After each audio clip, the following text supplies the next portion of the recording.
CNN এর একজন reporter নিক রবার্টসন রিপোর্ট করছিলেন। নিক রবার্টসন পাকিস্তান ভারত যুদ্ধবিরতির বিস্তারিত তথ্য শেয়ার করেছেন। এটা ভারতের জন্য খুবই বিব্রতকর। নিক রবার্টসন টিভিতে ইন্টারভিউ দেওয়ার সময় বলেছেন যে বেশ কয়েকদিন ধরে সারা বিশ্ব ভারত ও পাকিস্তানের মধ্যে যুদ্ধবিরতির চেষ্টা করছিল, কিন্তু সফল হয়নি। এরপর ভারত পাকিস্তানের এয়ারবেজে হামলা করে। ভারতীয় হামলার পর পাকিস্তান ভারতের ওপর অবিরাম ক্ষেপণাস্ত্র বর্ষণ করে এবং পাকিস্তানি ক্ষেপণাস্ত্র হামলার পর ভারত আলোচনার টেবিলে বসতে বাধ্য হয় এবং পাকিস্তানের ক্ষেপণাস্ত্র হামলায় ভারতকে পিছু হটতে বাধ্য করে। আমেরিকার পররাষ্ট্র দপ্তর সৌদি আরব ও তুর্কি কর্মকর্তাদের সাথে যোগাযোগ করে। সৌদি ও তুর্কি কর্মকর্তাদের সাথে যোগাযোগের পর কূটনৈতিকভাবে বিষয়টি সমাধান হয় এবং যুদ্ধবিরতি সম্ভব হয়। ভারতে যুদ্ধবিরতি চেয়েছিল। ভারত কখনোই আশা করেনি যে পাকিস্তান এত নির্মমভাবে পেছন থেকে জবাব দেবে এবং তারা হতবাক হয়ে যায়। ভারতের দীর্ঘকাল ধরে লালিত আকাশ আধিপত্যের স্বপ্ন, যা অনন্য স্পেকট্রা ইউগ্লো ব্যবস্থা এবং কয়েক দশকের ফরাসি প্রকৌশল দ্বারা সমর্থিত, অবশেষে ভূপাতিত হয়েছে। ভারতের জন্য এক অস্বস্তিকর ও বিব্রতকর পরিস্থিতি তৈরি হয়েছে, যা এখন শুধু দক্ষিণ এশিয়ার নয়, বরং বিশ্ব রাজনীতির আলোচ্য বিষয়। পশ্চিমা বিশ্লেষকেরা হতবাক। ভারত যে কৌশলগত ভুল করেছে তার পরিণতি এখনই দেখা যাচ্ছে। একদিকে ফ্রান্সের সঙ্গে ভারতের প্রতিরক্ষা চুক্তিগুলোর ভবিষ্যৎ এখন অনিশ্চিত হয়ে গেছে, অন্যদিকে চীন সবকিছু চুপচাপ দেখে যাচ্ছে, কিন্তু সেই নীরবতা ভেতরে ভেতরে বিদ্রুপে ভরা। যেন চীন বলছে, বলেছিলাম তো। এমনকি আন্তর্জাতিক গণমাধ্যম ব্লুমবার্গও বলেছে এটি আসলে চীন ও পাকিস্তানের একটি সমন্বিত যৌথ যুদ্ধের সরাসরি উদাহরণ। মোদী সরকার এতদিন ধরে যে কৌশল অনুসরণ করেছে তার মূল ধারণা ছিল আধিপত্য টাকার বিনিময়ে কেনা যায়, কিন্তু বাস্তবতা দেখিয়েছে আধিপত্য তৈরি করতে হয় মাঠে, আকাশে, সমুদ্রে, প্রযুক্তিতে এবং মননে। কেবল রাফাল কিনেই আধিপত্য পাওয়া যায় না। এখন দেখা যাচ্ছে সেই রাফাল নির্মাতা ফ্রান্সের দাসল্ট এভিয়েশনের শেয়ার মূল্য স্থবির হয়ে পড়েছে। পক্ষান্তরে চীনের প্রতিরক্ষা শিল্পের শেয়ার, বিশেষ করে এভিআইসি এবং চেংডু এয়ারক্রাফট কোম্পানির মূল্য এখন আকাশ ছোঁয়া। আধিপত্য মানে শুধু বড় মুখে কথা বলা নয়। আধিপত্য মানে বাস্তব শক্তি, বাস্তব নিয়ন্ত্রণ, তথ্য প্রযুক্তির আধিপত্য। আধিপত্য মানে সিস্টেমে শ্রেষ্ঠত্ব, মানে command, control, communication, computer, intelligence, surveillance আর রেকনেসান্সের নিরবিচ্ছিন্ন আধিপত্য। এইখানেই ভারত পিছিয়ে গেছে। পাকিস্তান ভারতকে কেবল যুদ্ধক্ষেত্রে হারায়নি, পাকিস্তান ভারতের পুরো নেটওয়ার্ককে পেছনে ফেলে দিয়েছে। এটা শুধু আকাশে যুদ্ধের গল্প নয়, এটা একটি মেসেজ। ভারতকে বলা হচ্ছে আকাশটা পাল্টে গেছে। এই যুদ্ধের কোনো ঘোষণা নেই, নেই সীমানা, নেই শব্দ। এটা এক নতুন ধরনের আধিপত্য, যেটা অদৃশ্য, নিঃশব্দ, কিন্তু ভয়ঙ্কর। এটাই এখন দক্ষিণ এশিয়ার নতুন বাস্তবতা। মোদির আধিপত্য কেনা যায় মতবাদ ইতিহাসের পাতা হয়ে যাচ্ছে। ভারত হয়তো অর্থ খরচ করে যুদ্ধ বিমান কিনতে পেরেছে, কিন্তু যুদ্ধক্ষেত্রে আধিপত্য তা তো কিনে পাওয়া যায় না, লড়াই করে অর্জন করতে হয়। চীনের হেলমেটের নিচে এখন হাসি, পাকিস্তানের মাটিতে এখন আত্মবিশ্বাস, আর ভারতের আকাশে কেবল এক প্রশ্ন, আমরা কি আসলেই প্রস্তুত ছিলাম? এর আগে 3 বার ভারত পাকিস্তান যুদ্ধ হয়েছে, যার সব শেষটি ছিল 1971 সালে। তাছাড়া সীমিত পরিসরে একটি যুদ্ধ হয় 1999 সালে কার্গিলে, যেবার প্রথমবারের মতো পারমাণবিক যুদ্ধের আশঙ্কা প্রকাশ্যে আসে। সামরিক যুদ্ধের বিচারে কে এগিয়ে? গ্লোবাল ফায়ার পাওয়ারের 2025 সালের তালিকা অনুযায়ী বিশ্বের 4র্থ শক্তিশালী সামরিক শক্তি হতে চলেছে ভারত। তাদের উপরে রয়েছে কেবল যুক্তরাষ্ট্র, রাশিয়া ও চীন। অন্যদিকে 145টি দেশের মধ্যে পাকিস্তানের অবস্থান 12তম। তবে শুধু র্যাঙ্কিং দিয়ে আসল চিত্র বোঝা মুশকিল। আসুন খতিয়ে দেখা যাক সামরিক সক্ষমতার খুঁটিনাটি। কার সৈন্য বেশি? Swedish think tank Stockholm international piece research ইনস্টিটিউটের 2024 সালের প্রতিবেদন বলছে ভারত প্রতিরক্ষা খাতে পাকিস্তানের চেয়ে 9 গুণ বেশি খরচ করেছে। 2025 সালে ভারতের প্রতিরক্ষা বাজেট প্রায় $86 বিলিয়ন, যেখানে পাকিস্তান 2024-25 অর্থ বছরে বরাদ্দ করেছে মাত্র $10 বিলিয়ন, কিছু বেশি। সেনা সংখ্যা নিরিখেও ভারত এগিয়ে। তাদের সক্রিয় সেনা সংখ্যা 14.5 লাখের বেশি, যেখানে পাকিস্তানের 6.5 লাখের কিছু বেশি। রিজার্ভ সেনা ও আধা সামরিক বাহিনীর ক্ষেত্রেও ভারতের পাল্লা ভারী। স্থলযুদ্ধে কে শক্তিশালী? স্থলভাগের লড়াইয়ে বেশিরভাগ ক্ষেত্রেই ভারতের আধিপত্য দেখা যায়, তবে চমক আছে অন্যখানে। স্বয়ংক্রিয় কামান ও মাল্টিপল রকেট লঞ্চারের সংখ্যায় পাকিস্তান কিন্তু ভারতের চেয়ে এগিয়ে। পাকিস্তানের 662টি সেলফ প্রপালড আর্টিলারির বিপরীতে ভারতের কাছে আছে মাত্র 100টি। একইভাবে পাকিস্তানের 600টি মোবাইল রকেট প্রজেক্টরের তুলনায় ভারতের কাছে আছে 264টি। তবে ট্যাঙ্কের সংখ্যায় ভারত অনেক এগিয়ে। তাদের কাছে 4201টি ট্যাঙ্ক, 1,48,594টি সাঁজোয়া যান এবং 3,975টি টেনে নিয়ে যাওয়া কামান রয়েছে। পাকিস্তানের কাছে ট্যাঙ্ক আছে 2,627টি, সাঁজোয়া যান 17,516টি এবং টেনে নিয়ে যাওয়া কামান 2,629টি। নৌবহরে কার দাপট? নৌবাহিনীর রণতরীর ক্ষেত্রেও ভারত স্পষ্টতই এগিয়ে। মাইন ওয়ারফেয়ার বাদে প্রায় সব ক্ষেত্রেই পাকিস্তানের চেয়ে শক্তিশালী ভারতীয় নৌবাহিনী। তাদের 293টি যুদ্ধ জাহাজের মধ্যে রয়েছে 2টি বিমানবাহী রণতরী, 13টি ডেস্ট্রয়ার, 14টি ফ্রিগেট, 18টি সাবমেরিন, 18টি করভেট ও 135টি টহল জাহাজ। অন্যদিকে পাকিস্তানের 121টি যুদ্ধ জাহাজের বহরে কোনো বিমানবাহী রণতরী বা ডেস্ট্রয়ার নেই। তাদের আছে 9টি ফ্রিগেট, 8টি সাবমেরিন, 9টি করভেট এবং 69টি টহল জাহাজ। আকাশে কার গর্জন বেশি? আকাশপথেও ভারতের শক্তি অনেক বেশি। ভারতীয় বিমান বাহিনীর অধীনে রয়েছে 31টি স্কোয়াড্রন, যেখানে প্রতিটি স্কোয়াড্রনে 17 থেকে 18টি যুদ্ধ বিমান থাকে। পাকিস্তানের আছে মাত্র 11টি স্কোয়াড্রন। গ্লোবাল ফায়ার পাওয়ারের তথ্য অনুযায়ী ভারতের মোট 2229টি বিমানের বিপরীতে পাকিস্তানের আছে 1399টি। ভারতের 643টি যুদ্ধ বিমানের মধ্যে 130টি বোমারু বিমান, যেখানে পাকিস্তানের 418টি যুদ্ধ বিমানের মধ্যে 90টি বোমারু বিমান। পাকিস্তানের সবচেয়ে কার্যকর যুদ্ধাস্ত্র হল যুক্তরাষ্ট্রের তৈরি F-16 এবং চীনের সহায়তায় তৈরি JF-17 থান্ডার। তবে গত কয়েক বছরে ভারতের বিমান বহরে যুক্ত হয়েছে ফ্রান্সের অত্যাধুনিক রাফাল যুদ্ধ বিমান, যা পারমাণবিক অস্ত্র বহনে সক্ষম এবং আকাশ থেকে আকাশে 150 কিলোমিটার ও আকাশ থেকে ভূমিতে 300 কিলোমিটার দূরের লক্ষ্যবস্তুতে আঘাত হানতে পারে। এছাড়াও ভারতের কাছে রয়েছে মিরাজ 2000 এর আধুনিক সংস্করণ সহ আরও অনেক শক্তিশালী যুদ্ধ বিমান। আকাশপথে ভারতের সক্রিয় বিমান ঘাঁটির সংখ্যা 311, যেখানে পাকিস্তানের 116টি।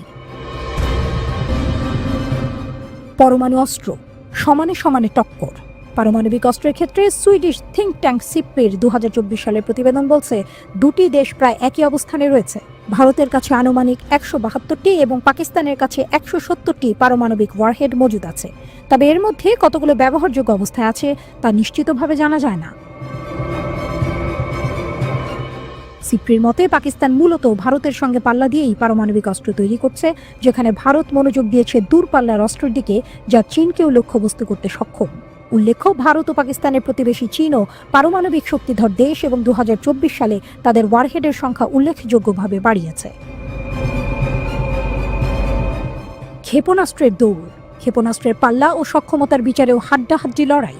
পাকিস্তানি ক্ষেপণাস্ত্র কর্মসূচিতে রয়েছে ক্রুজ, ট্যাকটিক্যাল ও স্বল্প মধ্যম পাল্লার ব্যালিস্টিক ক্ষেপণাস্ত্র। বাবর ও শাহিন 1 এর মতো স্বল্প পাল্লার ক্ষেপণাস্ত্রের পাল্লা 700 থেকে 1000 কিলোমিটার। মধ্যম পাল্লার গৌরী ও শাহিন 2-3 এর পাল্লা 2500 থেকে 2750 কিলোমিটার পর্যন্ত। পাকিস্তানের আবাবিল ক্ষেপণাস্ত্রটি একাধিক ওয়ারহেড বহনে এবং শত্রুর প্রতিরক্ষা ভেদ করতে সক্ষম, যা দক্ষিণ এশিয়ার প্রথম মাল্টিপল ওয়ারহেড বহনে সক্ষম ক্ষেপণাস্ত্র বলে মনে করেন বিশেষজ্ঞরা। অন্যদিকে ভারতের রয়েছে পৃথ্বী সিরিজ, যার পাল্লার 250 থেকে 600 কিলোমিটার এবং অগ্নি সিরিজ, যার পাল্লা 1200 থেকে 8000 কিলোমিটার। অগ্নি 5 একটি আন্তঃমহাদেশীয় ক্ষেপণাস্ত্র, যার পাল্লা 7 থেকে 8000 কিলোমিটার। এছাড়াও ভারতের কাছে রয়েছে নির্ভয়া ও ব্রহ্মোস এর মতো উন্নত ক্রুজ ক্ষেপণাস্ত্র। ব্রহ্মোস পারমাণবিক অস্ত্র বহনেও সক্ষম। 2024 সালে ভারত সফলভাবে একটি হাইপারসনিক ক্ষেপণাস্ত্রের পরীক্ষাও চালিয়েছে, যার পাল্লা 1500 কিলোমিটারের বেশি এবং যা আকাশ, স্থল ও জলপথ থেকে আঘাত হানতে সক্ষম। ড্রোন যুদ্ধ। আধুনিক যুদ্ধের অন্যতম গুরুত্বপূর্ণ হাতিয়ার ড্রোন। ভারত ও পাকিস্তান উভয় দেশই তাদের অস্ত্রাগারে ড্রোনের সংখ্যা বাড়াচ্ছে। বিদেশ থেকে উন্নত ড্রোন কেনার পাশাপাশি দেশীয় প্রযুক্তিতেও ড্রোন তৈরি করছে তারা। এই ড্রোনগুলো নজরদারি, গুপ্তচরবৃত্তি এবং নির্দিষ্ট লক্ষ্যবস্তুতে হামলার জন্য ব্যবহৃত হয়। প্রতিরক্ষা বিশ্লেষক রাহুল বেদি মনে করেন, আগামী কয়েক বছরে ভারতের কাছে প্রায় 5000 ড্রোন থাকবে। পাকিস্তানের ড্রোন সংখ্যা কম হলেও তাদের মধ্যে বৈচিত্র্য রয়েছে এবং প্রায় 10 থেকে 11 ধরনের আলাদা মডেল তাদের কাছে মজুদ আছে। ভারত সম্প্রতি যুক্তরাষ্ট্রের সঙ্গে $3.5 বিলিয়ন বিশাল ড্রোন চুক্তি করেছে, যার মধ্যে রয়েছে 31টি অত্যাধুনিক প্রেডেটর ড্রোন। পাকিস্তানের নিজস্ব তৈরি ড্রোনের মধ্যে শাহপার, বুরাক ও উকাপ উল্লেখযোগ্য। তারা তুরস্ক ও চীন থেকেও ড্রোন আমদানি করে।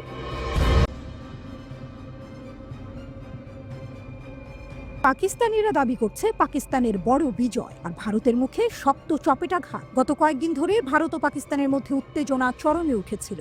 ভারত প্রথমে হামলার অজুহাতে পাকিস্তানের বিরুদ্ধে বিমান হামলা চালায়, কিন্তু পাকিস্তান শক্তিশালী জবাব দিয়ে ভারতকে লজ্জাজনক পরাজয়ের মুখে ফেলে দিয়েছে। পুরো পাকিস্তান আনন্দে উদ্বেলিত, কারণ পাকিস্তান শুধু নিজের সীমানা রক্ষাই করেনি, বরং ভারতকে এমন একটি শিক্ষা দিয়েছে যা তারা কখনো ভুলবে না।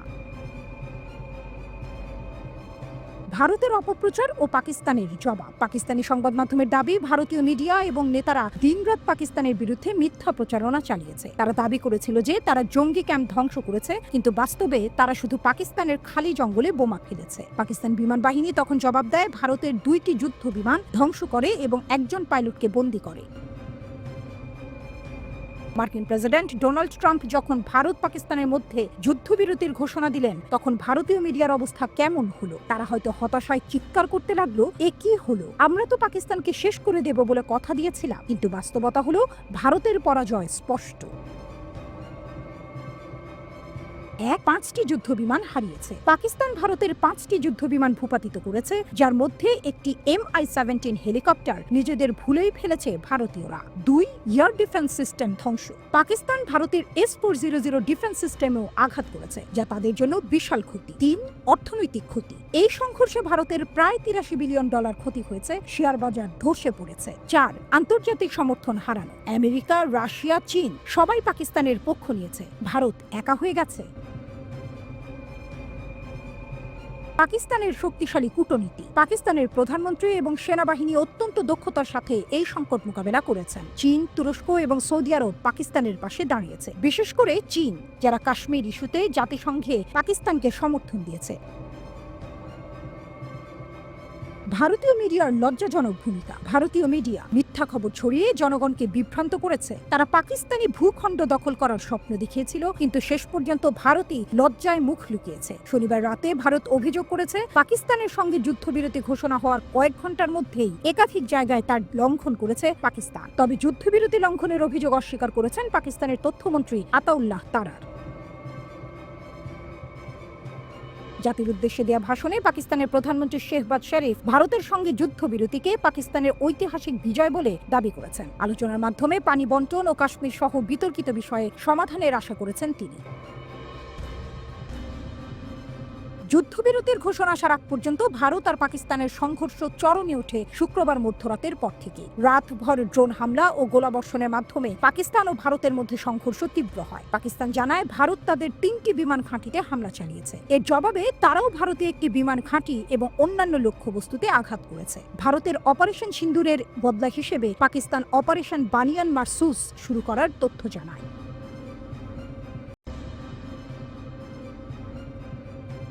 তেল আবিবে সাইরেন। আতঙ্ক আর আগুন ইসরায়েলকে কাঁপিয়ে দিল হুথিদের ক্ষেপণাস্ত্র। মধ্যরাতে নির্জনতায় হঠাৎ বাজে সাইরেন। তেল আবিবের আকাশ কাঁপে। বেনগুরিয়ান বিমানবন্দর থমকে দাঁড়ায়। ইসরায়েলের বুকে আবারও বিস্ফোরণ। ইয়েমেনে হুথি যোদ্ধারা ফের প্রমাণ করল, দূরত্ব তাদের কাছে কোনো বাধা নয়, প্রতিশোধ তাদের ধর্ম।